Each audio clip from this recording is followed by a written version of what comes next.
We'll move to item 4. You have another, basically 11.8, 11.8. Okay. hiring of a coach, assistant football coach. And we're officially removing the flag sweep from the agenda. Remove So 3.1. we have an 11.8. We have an 11.8. It's underneath your. It's on your table. Yeah. And that's it.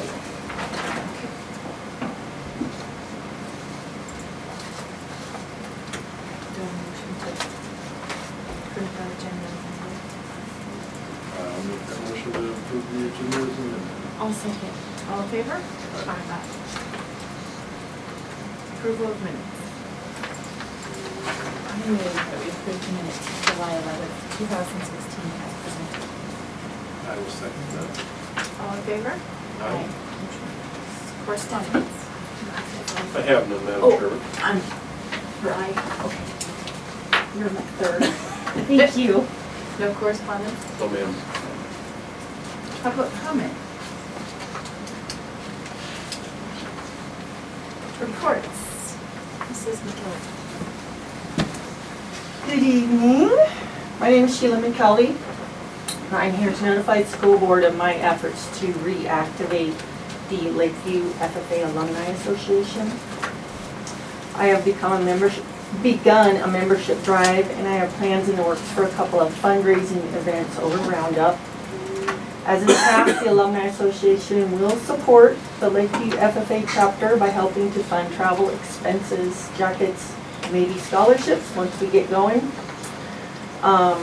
Anybody have any questions? How did the meeting go? Not good. Oh. The summertime was too busy, so nobody showed up. But Christy and I had a really good talk. Oh, good. Okay.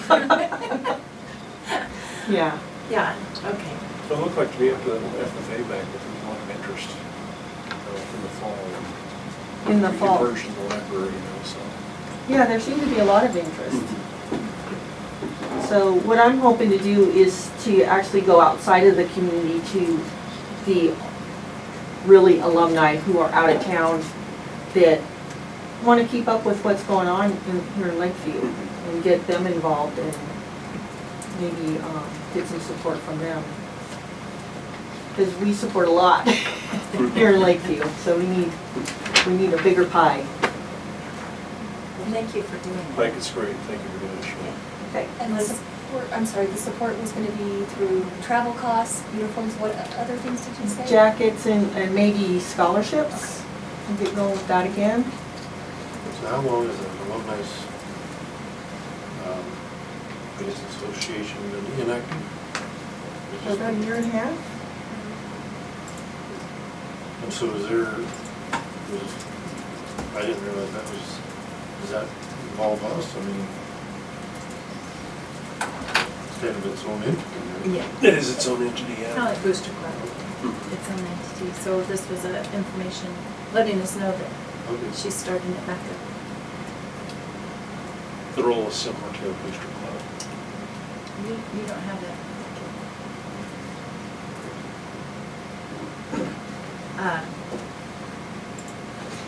Well, I do. I missed the meeting. So I was anxious to hear. I feel badly.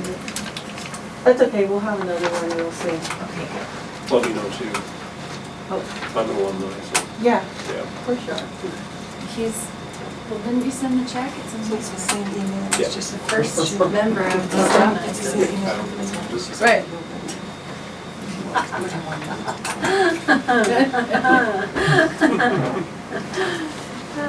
I'm pretty sure Barry is too. Barry is. And we'll throw alumni, Pete in there. He is. We got 3 members right there. Pete's an FFA alumni, and Bill's a class FFA, Well, hopefully we'll get y'all signed up at fair. Okay, that sounds good. Thank And you. I'll excuse myself now. Okay. Thanks. Thank you very much. Thanks, Sheila. District goals proposal. As discussed in our work session, I am moving forward with a different kind of attack on district goals. I'm moving away from the top-down approach where the superintendent assesses the district and brings goals to you for your discussion, your approval. I'm taking a new approach involving the key players in the district, teachers, classified employees, district office staff, and administrators. And we will go through a series of meetings and assessing our district. We'll look at data, we'll look at online surveys, we'll look at district climate, and then the opinions of the people coming on the committee who are out there in the trenches and the buildings will be crucial to, I think, some really good decision making as far as the direction which our district should go. We're going to revamp the model. We're going to revamp, well, we really haven't per se had a good mission statement or a vision statement, but I think that one of the tasks this committee will do is to come up with a mission statement and vision statement for this district. And I think all the various avenues that we need to look at, are student achievement, teacher evaluation and effectiveness, facilities is always a big one, school climate, all those things are big factors as far as school improvement and developing school goals. And I see this also lending itself to the formation of the strategic plan, which has not been completed yet in this district either, so I think the two of them work very well together. The district goals are always a one-year thing, strategic plan is a 5-year thing, and we bring a lot of community partners into strategic planning, and this is a good way to get that off the ground. In addition, as far as other attendance on this committee, my thought is to have one pair from each of the 3 advisory committees, be represented on the committee. So then you have the parent piece of it too, and then you have that connection to the, not advisory, site committees out in the buildings. So that's the plan moving forward. We're going to get it underway. I'm going to approach the building administrators to, like the U.S. Army, we need a few good men and women get out there and patrol and see if we have some people that are committed to this and want to be a part of this and formulating, meaningful goals for this district. So there'll be my report. Do we have just one site plan for the high school and the middle school?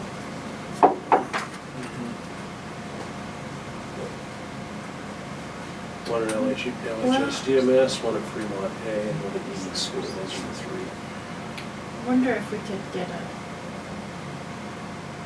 something to think about, a middle school rep and high school. Because middle school has a little bit different. As far as parents, Yeah. I really truly think you could, Because you have different electives and different, there's still a little bit of difference there. Yeah. I don't know. As long as the elementary didn't feel underrepresented, if we. We have 2 already, because we have a site council at Union. Fremont. And one at Fremont. Okay. So, maybe just one. I just Because see- they're a little bit different beasts as well. Yeah, it might have a different take. You can do that.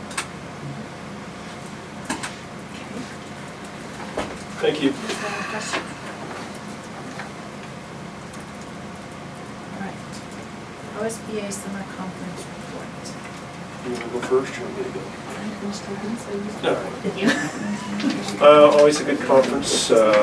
Start off, I left early, went up Saturday morning, and just did Saturday and Sunday session. I didn't do the pre-conference this year. Keynote speaker was a teacher by the name of Kip Mata, who's been a past NBA coach, and I don't know how in the world he jumped out of NBA into being a high school teacher in Utah, but he did. But this keynote was basically, just to sum it up, it was, the theme was totally of boards engaging with their schools and they have their community. And I think in his role as a principal back there, through his site committees and through school board meetings and everything else, he's really done this movement of really trying to reach out to boards and his board and have his board involved in, what's going on out in the buildings. And he really encourages board members to get out there and that was the one thing I really heard, get out and visit the classrooms, see the teachers set up the meetings and really get out there and see what's going on in those classrooms. So with him, it was a very lengthy speech, but I think that was my main takeaway, is board engagement, in what's going on in your schools. The second session I ran off to was difficult issues at the bargaining table. I thought it was a good session. I'm new to the bargaining thing, but in the sessions that I've been involved with so far, it's been a very educational process. And I think a lot of the protocols and recommendations that this individual had, we're doing a pretty good job of it as far as following the bargaining committee rules and protocol. And in addition, the one thing they really stressed, if you get to, kind of head-to-head thing and you need to caucus, by all means, stop, caucus, let clear votes bring it up, and come back again and talk some more. So caucusing is a very effective way to, really guide the negotiation process. So. Then, Jim Green, you folks have seen him in some of the Paisley sessions. He is the legislative guy for the OSBA. He's the guy that pretty much lives in Salem down at the legislature floor. The big things that are coming ahead, and he said this particular measure is going to probably have the largest, I would say, campaign of any ballot measure that's ever went through the state of Oregon, Measure 97. And I don't know if there's anything on television yet or not, but basically what Measure 97 does, it goes to the voters and it's asking for a 2.5% tax increase on the gross sales of large corporations that exceed $25 million in gross sales. Now, I've heard two figures, and Janet went to, business manager meeting week ago, and they mentioned it there. Pretty much the dollar figure of revenue they said this would generate for the state of Oregon is $6 billion. OSBA's position on it is neutral, and the problem OSBA has with it is that they do not specify how the $6 billion is going to be cut or divided. How much is going to schools, how much is going to social services, how much is going to go to pre-K, is there some that's going to go to higher education? That's the problem that OSBA has with it. Plus, in addition, I think when the campaign comes out, the additional taxes to these major corporations are going to be rolled down to the consumers. So I think that you're going to really hear a lot about that when the campaign rolls out. So, I heard another figure last week when I was at the other conference, $3 billion. So I don't know where the $3 billion discrepancy is, but over and over again on OSBA, I kept hearing $6 billion bucks. You got anything to add to it? No, well, I was supposed to be in the same position. The other piece of legislation that is being proposed in the form of a ballot measure is ballot measure 98. I think it's a really good ballot measure. They're really recognizing that CTE was decimated during the years of budget crisis. And what they want to do, we had that CTE revitalization grant back last fall. They're really trying to build the coffers on CTE and trying to reinvigorate, breathe life back in the CTE programs and college and career readiness. So ballot measure 98, what it does, it assesses $800 per student which will go to enhancing and enriching and bringing back CTE programs. Now, where's the money going to come from? I read it again today just to make sure it's going to come out of the state general fund. So that's where the money's going to come from. But OSBA is in favor of this. There's no implications to taxpayers, and they are in favor of passage of this measure. So those are the two big measures on the fall election that are in regard to schools. Okay. Another one, go ahead. You're probably going to address it. Another one that has not gone to ballot measure yet that they've been discussing is outdoor schools. They're really pushing, I think the funding, they're trying to get the funding to come out of lottery dollars and do a weekly outdoor school each year for either 5th or 6th graders. I'm not sure which, they weren't clear on that. You know something about that, Dustin? I thought that was about major on it. Okay, well, since the OSBA, at the time when I was at the OSBA convention, it wasn't out measured yet, so it's possible that it's moving into it. So lottery funded, no taxpayer implications on that. Okay, the rest of the conference, down here. I went to an informative session on layoff and recall. Hope we don't have to do any layoff and recall, but I did learn a few things about that and the process to follow. And then every year they have a school law refresher, and I went to that, so it's always very informative as far as student rights, employee rights. It's always good to be up to speed on that. So that's my OSBA report. Always a good conference. Rebecca? It was a really good conference. So the first class that I chose to go to was public meetings and executive session. They hit really hard on minutes there and just how we need to be consistent with our regular session minutes, whatever that format looks like, that we need to be consistent, which I've been working towards, and I think we're in pretty good shape there. But that's something that they really encourage us to take care of. Talked a lot about, the making things agenda items, with executive session, with work session and that kind of stuff, but it's not, you're not actually opening work session or opening executive session, you're just going to the next agenda item on the agenda. So just kind of a different thought process for us, just different than we're used to.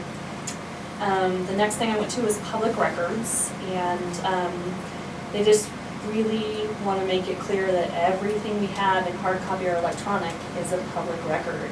And if you guys are using your personal computer email addresses, then you have a responsibility as a board member to maintain your documents that are public records. They're like emails and stuff like that. So just making sure you guys are aware of that as well. A lot of districts are going to where board members have just an email address. I think you have a district email address, correct, Stephanie, that we utilize. That way the district is more responsible for maintaining those public records if we back them up on a server. But something that, they said, board members often don't think about that. So, but anything related to district business that you do is public record. So we would have to, if someone requested that they receive all the emails that board members had, we would have to provide those to them with a public records request. Subject to our policies though, as far as executive session, or? Well, you really wouldn't be discussing anything, probably be, executive session. Well, or confidential, or? We may have to redact some information if there was student names, or, that it's still subject to the same type of FERPA laws and those kinds of things. But just know that that's a public record, and you could be required to make that available if someone requested it. So we just need to be mindful of that. Things like writing on applications and interviews, all of those things, we just don't think about those all being public records. And so just kind of hit on some of that. There's a board policy KBA that they wanted to make sure we were aware of. And then they talked about some of the exempt stuff. So that was kind of nice to kind of get a better idea, wrapping our head around that. A lot of the student record stuff, medical records, social security numbers, those kinds of things. And with staff, that stuff isn't necessarily exempt. So it's just kind of we have to take it on a case-by-case situation. The next thing I went to were tools to maintain the school board policy manual. Where we use Policy Plus, we're in really good shape with that. And so to be a member of Policy Plus, we had to do that whole audit 4 years ago, whatever it was, that the board policies all had to be redone. So we're in good shape. There's a lot of districts that have not been through that, and they have policies, some of them that haven't been done since the 90s. So that, I felt like we were in pretty good shape there. They asked for some feedback on Policy Plus, and so I just kind of expressed that we had some concerns with grammar and spelling and things like that. Most of it minor, but that you guys had mentioned some of those things, so I provided that feedback to them. The next thing, board vacancies, and that's probably one of the things I learned the most in. And Barry was going to get good news tonight. So when Barry was appointed, he has to serve out the remainder of the term until the odd year election comes. So that means as of this year, 2017, he will have to either choose to be elected or, we have to open it up for others to run. He doesn't finish the remainder of the term. And that's something that I wasn't aware of. I actually finished the remainder of the term when I was a board member. So he needs to run in the spring. We need to encourage Barry to run, and anyone else that you know of that they'll have to apply in March, by March, whatever, some days before the election. So then that person will fill the remainder of that term, because half the board is on these odd years and half the board's on these odd years, and that's how the rotation works, so that we never lose our whole board. And so he only is obligated at this point until the next election. So Daryl was elected with me, so he's an even, the No, position. they're all odd, but it's just a difference. Yes. Yeah, so that was something that I was not aware of. And it's actually not even, they worded it that appointed person can only serve until the next election. It's not legal to serve out the remainder of the vacancy without an election in an odd year. So that's something that, they just talked about how to appropriately recruit for board members and what's most effective in your area. And they encouraged schools to put that information out in school newsletters, things like that, to where we're reaching out to more parents, which is not something, I don't know that we really necessarily do school newsletters that much, but a way to maybe get that information home to parents better. Facebook, putting it on the reader board, some of that information was brought up. So anyways, that information was there. And then I went to social media, which was a really good one. They gave us a great tip sheet on Twitter, on Facebook, and some recommendations, just a couple of them on Facebook. Really working to make your content fun and informative. They really encourage you to share success stories, breaking news, real quick information you want to get out there, or good, positive, fun information to share.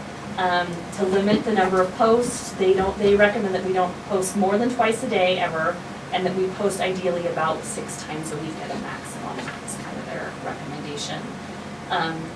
That we share videos and photos whenever possible, just that grabbing your audience there and to engage them more. That we tag people whenever possible, like Les Schwab Tire sponsored the vehicle to come down and air the tires up on the bikes at Bike Day. And so that was something that I mentioned in there, thank you to Les Schwab Tire. So they just encourage you to do those public thank yous that way to really reach more people. And then creating the clear guidelines or rules of etiquette like we've outlined on there. And they even said a lot of times districts will repost them just as a general posting in there, just a reminder to everyone these are our rules, so that it's right there on your page and you don't have to actually go looking about for it and find it. So a lot of good conversation. At our table, we were 2 huge tables. There was only one district that didn't have a Facebook page out of all of those of us in that session. So it's really common and it's become a pretty big deal. Twitter was about 50%. It was about half of the group had Twitter. So. Question on Facebook, that came about fairly late in last school year for our district. Yeah. Is that going to be a part of the orientation of staff at the beginning of this school year? Sure. I mean, as far as that we have Facebook and kind of how we want to use it and outline, how to get things from the classroom into the Facebook. Absolutely. And I did send an email out to all staff last year when it came up and running that said, here's some ideas of things that we're looking for. Shoot me photos if you have them, or let me know when you're going to be down there, and just kind of laid it out for them. But we can absolutely add that to in service. that'd be You're on there for what, FMLA, FMLA. Perfect. And that's your conversation. no problem. Yeah, absolutely. I think for the last one, was just keyboard calendar dates. Not a whole lot there, just kind of making sure we hit those key dates. So that was it. It was a good conference. Okay, Questions? thank you. I had one, but I didn't write it down, so now I've forgotten it. 8.4, STEM Hub Grant Notification and Paperwork. We're taking the bruising over not getting the CTE grant last fall. I'm very happy to announce that Mr. Nash, Mr. Smith, and I sat down one afternoon and wrote the STEM Hub grant, submitted it the next day, and the day after that, we received notification we're getting $50,000. That STEM Hub thing, science, technology, goodness gracious. Engineering, thank you, and mathematics. Getting late. Anyway, it's going to be used for activities related to educating the kids in those 4 areas. And there's a huge component now related to the elementary piece. Colbert kind of has a model program as far as some hands-on activities related to the elementary kids and STEM. So I'm probably going to get Susan connected up with the Colbert principal and see if we can learn something from what Clyder's doing. The other exciting part of this for me is when we signed Mrs. Reese on to be the ag teacher, being the former ag teacher, got out and looked down for a curriculum and everything, and there is this unique program called CASE. And what it is it's very science-based oriented. It involves the ag teacher going to some national location for a week where it's just intense education on how to teach certain things in ag. Now, you've got a number of things. They have animal science, they have plant science, whatever institute that you want to sign into, it's entirely related to that specific curriculum. Teaching it, curriculum for it, lab activities for it, and very nationally well-known, nationally recognized program. So that, just that piece alone, we were really trying to figure out how we're going to fund that. That's about an $11,000 ticket on that. And so we built that into the grant. So we're very excited about it. It's nice to know that we can receive grants, and it's very, very, very good news. So, because there were 3 of you that put the grant together, but are we sharing? There is some part of it going to North Lake and BSD or- Paisley for field trips, but the majority of it is going to North Lake School.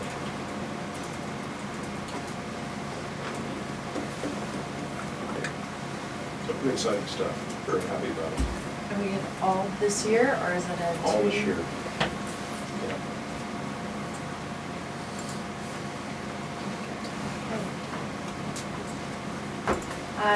Staff and service schedule. Yes, it's included in your board packet. We fine-tuned it again today, so there's going to be some tweaking here and there. You'll have the final draft when we come together for our meeting on August 22nd. As always, the board and administrators will join quick breakfast at 6:30 a.m. We'll have the annual kickoff event where we'll all do welcome introductions. Mr. Nash will be there to introduce the ESD staff, board members. I'll introduce you. And then we will get into all the kind of housekeeping things as far as the district goes, acclimating our staff into their year. AFLAC, WageWorks, FMLA, OFLA, mandatory child abuse reporting, bloodborne pathogen training, and first aid CPR training. It's all information related to the safe schools thing that our staff receives their certification in all these areas. In addition, LHS staff meetings that day from Title I. We'll have a meeting of the paraprofessionals, special education, and Title I paraprofessionals, and we have the kindergarten assessment coming up again. Tara Counts, being the district assessment coordinator, is in charge of that. She will direct that. Susan, anything you want to add on that? Nope. Okay. LOEA usually has a meeting on that Monday morning. New employee orientation will be here at the district office. We moved the expedition training to Thursday morning. So, and then during the day, we'll have certified employees coming down here to set their insurance for the 2016-17 school year. Tuesday, Susan, why don't you tell them about your all-day workshop? Okay. We have contacted Steve Wyborne, he's a math coach in Ontario. Steve's background is pretty amazing. He's a young guy, but he took some time off from teaching. He taught 4th grade in NISA, 5th grade in NISA for a long time, and then went to Ontario as a math coach. But he took some time off in between because he wrote math curriculum for Scholastic for a while. And we ran into him at the RTI conference. I used to teach across the hall from Steve. And one of our greatest needs that we've identified at the elementary with our math is the teachers have used Engage New York for application and thought processes and for those kiddos to read and write what they're thinking about math. But we're still struggling a little bit to keep our kids up to speed with the rigor of our math in number sense and math facts. And so Steve's going to come down and work with our teachers on some strategies into how to develop a little stronger applications with number sense and math facts and strengthen those programs. So he'll be with us all day on Tuesday.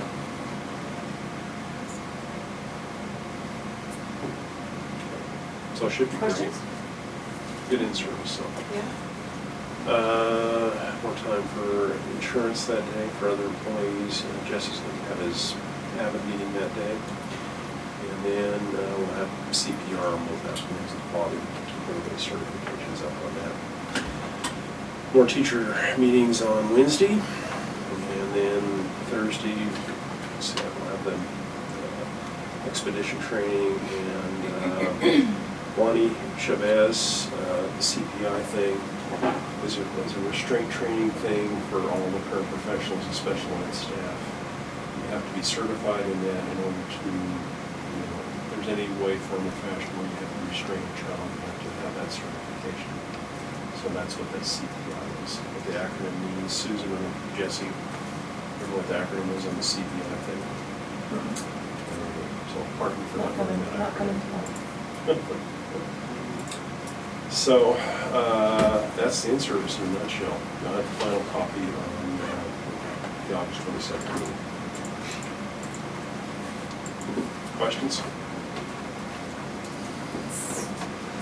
Tuesday. You notice that we used to have you come and start cooking at 6. We now have you coming at 6:30. Last year was the first year we did 6:30, and we found out that we got done on time. So you get to sleep in an extra half an hour. I don't know to say anything about that. This says Tuesday, no students are going to school on Tuesday. This says Wednesday is the first day of school. Orientation day. I'll let each principal explain their orientation day, so Susan, you go first. I just feel like I get to go first all the time, Jesse. Yeah. The elementaries would like to change their format a little bit with their orientation day, where we have a general session first thing in the morning where parents can come and the teachers will present some just very common things to them per grade level, kindergarten expectations for 2nd, 3rd, and then another session for the upper kids. And then those kids those parents, the Fremont parents would rotate from there to their buildings. But what happens is parents come at all different times and they repeat themselves over and over and over again all day long, and we'd like to streamline that just a little bit. So we'll have supervision for the kiddos out on the playground, so the parents can come in and listen, ask questions to the teachers, and then they can grab their kids off the playground, go put their stuff up in their classrooms, ask more detailed questions if they need to of those teachers. And then we'll do the same thing with the Hay kids, because their presentation is a little bit different. So we'd like to change that format a little bit. Ours will be like it has been the last 3 years. We'll have middle schoolers in, buses will run, bring middle schoolers in, have breakfast, they'll go through some presentations for myself and Mr. Zizet and the counselors, and then go through a mock schedule, 15-minute schedule, so they can get a feel for their classes and where they're at. Then they'll go to lunch, and at that point, we'll serve lunch to middle school and high school, and then the buses will run at 12:30 to take the middle schoolers home. Then the rest of the afternoon, teachers are available for like an open house, high schoolers drop in, get their schedules. Parents of middle school and high school can come visit with teachers and check in.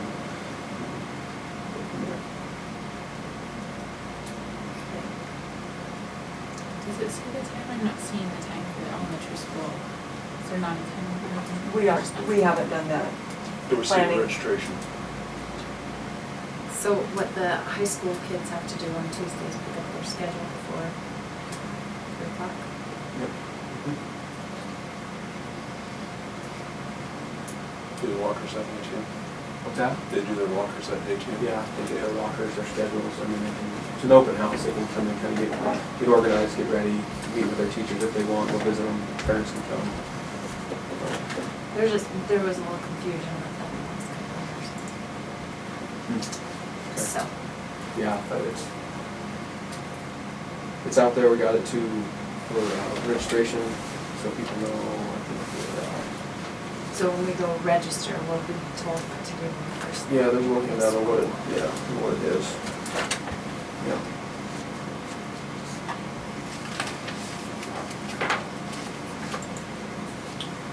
Okay, you guys have any other questions? Facilities update. You go first. I mean, Susan go first, but you go first. Oh, it's me and Susan now.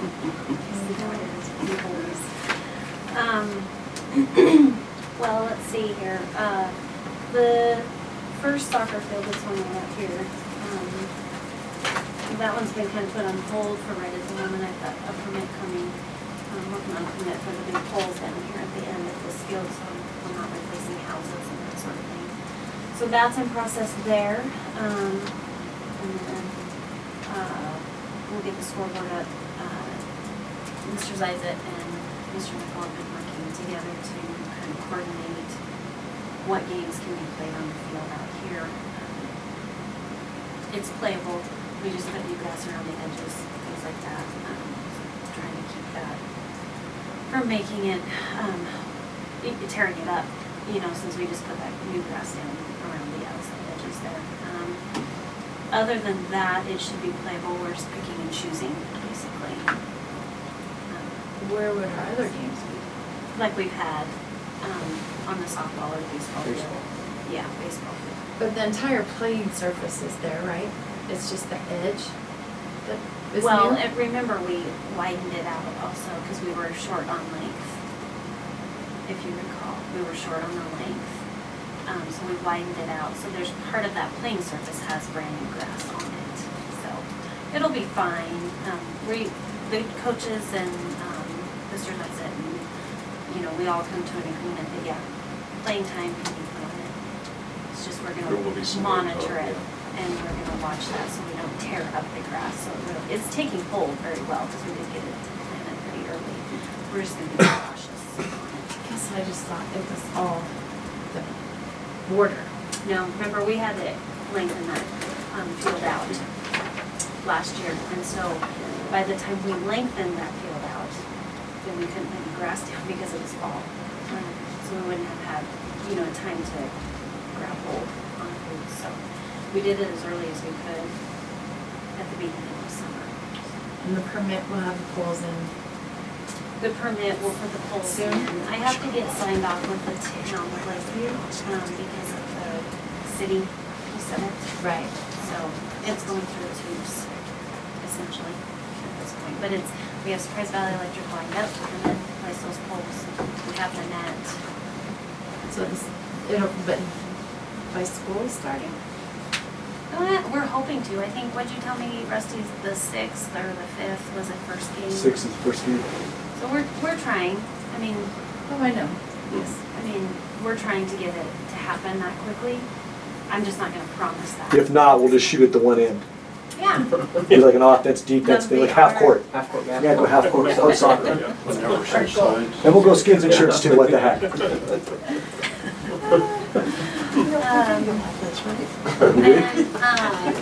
the Just so you know, Rusty. ADA playground is making progress, we've got some dirt in. And the irrigation is there. The 31st and the 1st, there will be sod here to be laid down. We contracted with prisoners again to come lay that sod down again. So it'll be the 31st of August and the 1st of September, those 2 days.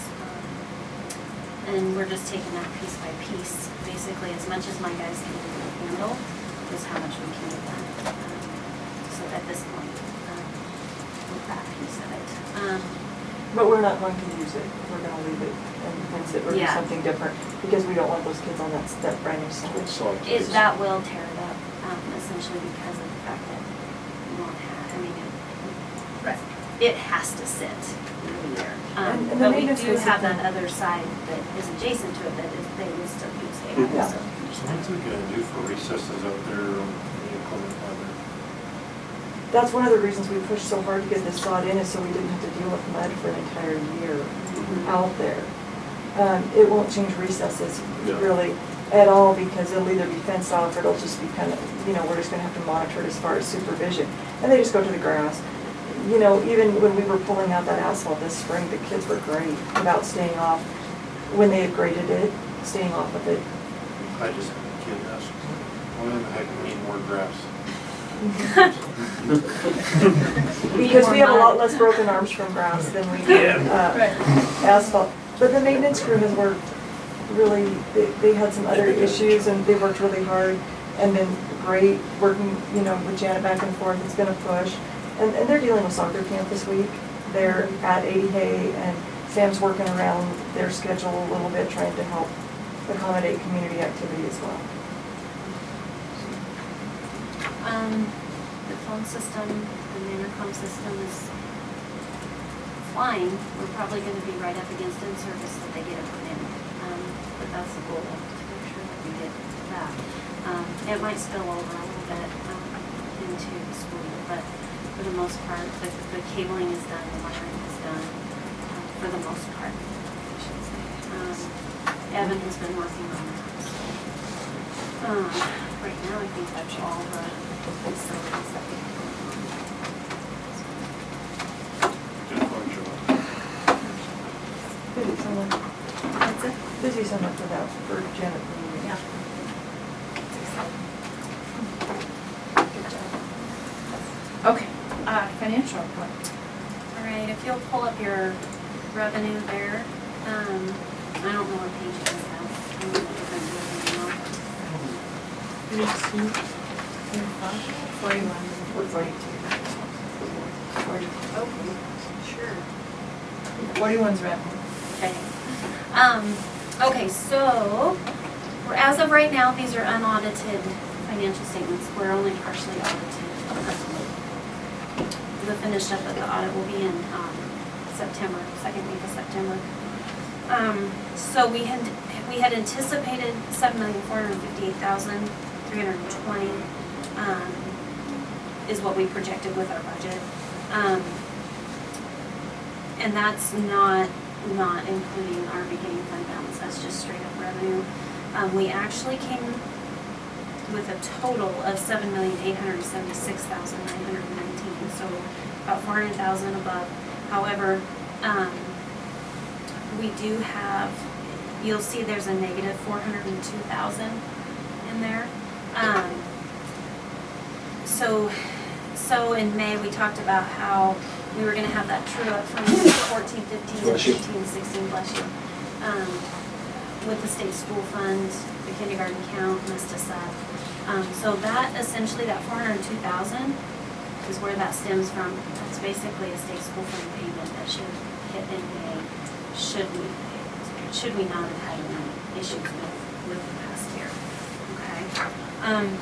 So, as of right now, of course, it's not fully audited, but we'll be darn close to that, unless there's something that we missed, that but I don't think there's been anything missed as far as revenue. It should all been hit through the general funds. If you flip to the next page, should be your expenditures. Again, let's see here. So we forecasted out $8,294,000, and we actually spent $8,251,000. So we actually came in less. Our payroll was less than we anticipated in June, which is a huge payroll. That's always a good thing. However, in May, it was a little bit higher. But we also pay our coaches in May. So that will make a difference. Moving to the next page is your ending fund balance. So if you look at that bottom deal there that says June 30 projected actual, that very bottom line, $1,267,620 is what I have on the books right now as an ending fund balance. That will be our beginning fund balance for the 16-17 school year.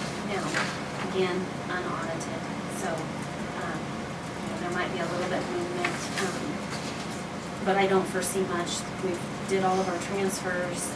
So if there is any movement, it might could possibly cover a title grant and or a sped grant, which we're still reconciling on June 30th of 16 at this point. So there could be a little bit of pull from the general fund to cover those grants to help backfill. Okay.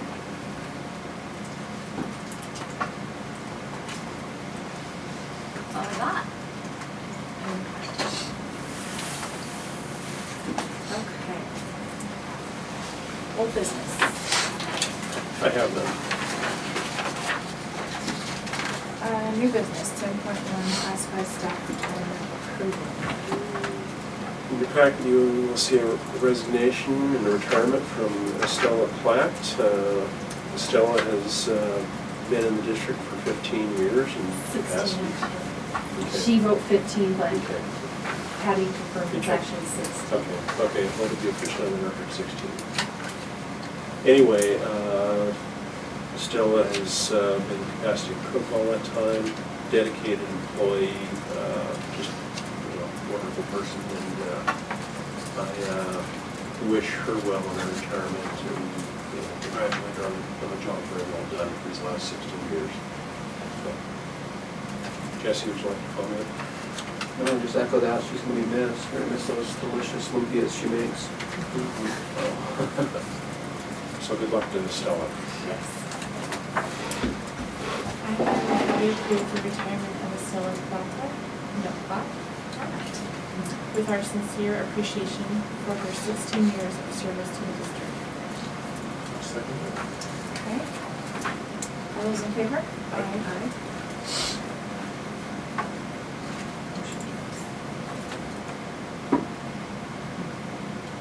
Aye.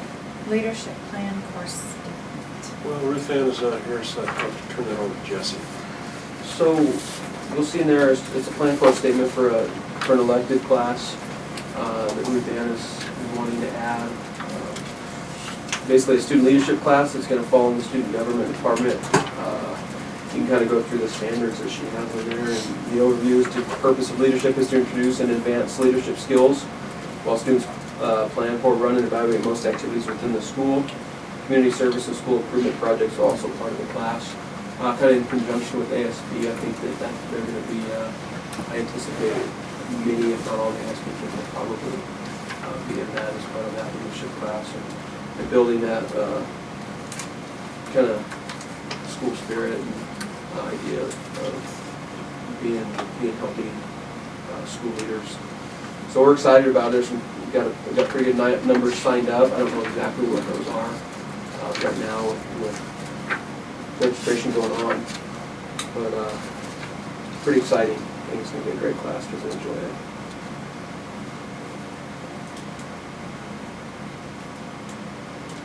Questions, board?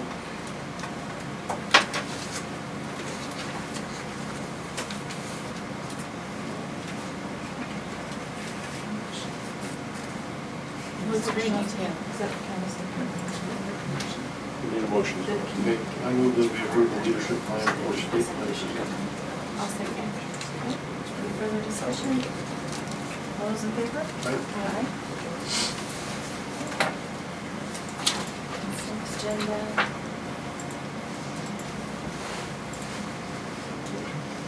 I move that we approve the consent agenda as presented with the addition of 11 points. I'll second. Okay, all those in favor? Right?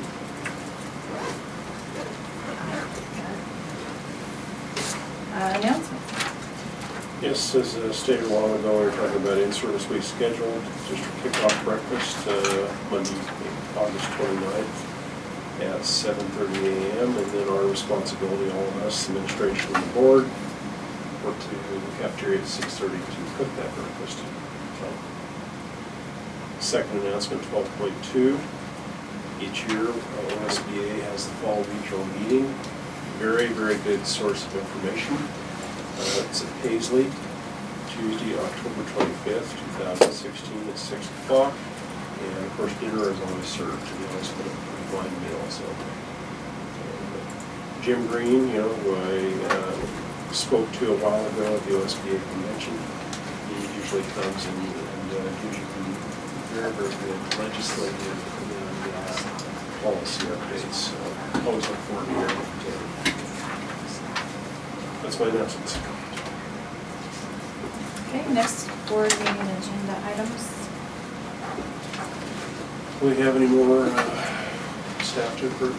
We'll have some hiring recommendations. Where's that? We have some coaching things. Coaching. We might, and we'll have a, hopefully a cook. Not coach. Have the finalized in-service schedule. And, yeah, bring the policies back. We can do a short report from the ISC and Summer Institute. Yeah, I'll have some reports from these guys from Jesse went to the accreditation meeting last week. Susan and I and Lonnie Chavez and Terry Counts were at the assessment institute. So we'll put those on as reports the next meeting too. How registration goes, I guess. Pardon? Maybe an update on the registration. Registration. Sure. Thanks. Yeah, Regular building report. right. You know, I won't be at the next school board meeting. Pardon me? I won't be at the next school board meeting, because I'll be on, remember we talked about me Well, leaving for the Odyssey conference? So I'll Just get do it to you in writing. something and I can report in your staff. Yeah, I'll do so. it written instead. Jesse can go first. Yes, you can, guys. Jesse gets to go first. We'll do a filibuster. And then never get up. That's it. Okay, I move we adjourn the meeting. I'll second. All in favor? Right. So sure, we have to do eggs. Do I?